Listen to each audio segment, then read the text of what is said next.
Well, this doesn't come along too often. A brand new Rolls-Royce, the first one for almost 2 decades. It's called the Silver Seraph. I still struggle with that name. It doesn't exactly roll off the tongue, does it? But it's British, it's made in Crewe. It's the new £155,000 Rolls-Royce.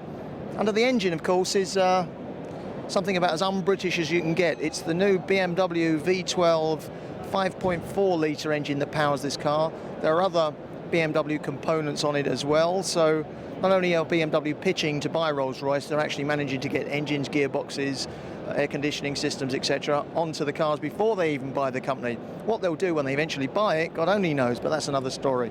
In fact, everybody's getting excited about this car here at the show.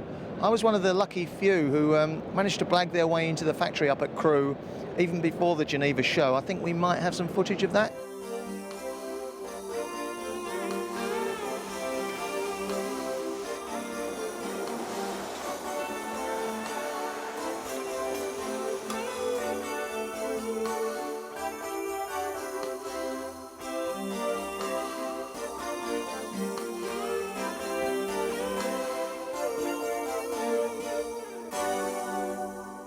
There's an amazing £200 million investment going on up at Crewe.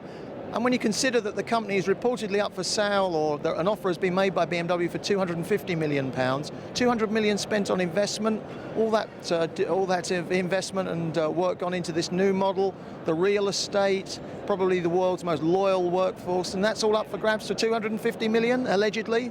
Sounds cheap to me. It sounds like BMW isn't talking about buying the company. Sounds like they're talking about getting it for nothing. It's virtually being given away if Rolls-Royce lets itself go for 250 million. Hopefully it will go for more than that. Hopefully it won't be sold at all and it will remain in Britain, in British hands, but that's another story. The car itself, well, you can make your own mind up about the styling of it, but for £155,000, well, an awful lot of money. And I've got to tell you, when I had a very brief drive in the vehicle, it was nowhere near as refined and smooth and quiet as I expected. That V12 BMW engine is pretty damn noisy. They say that's maybe intentional, but I think people who spend that kind of money on a car actually want a hell of a lot of refinement for their money.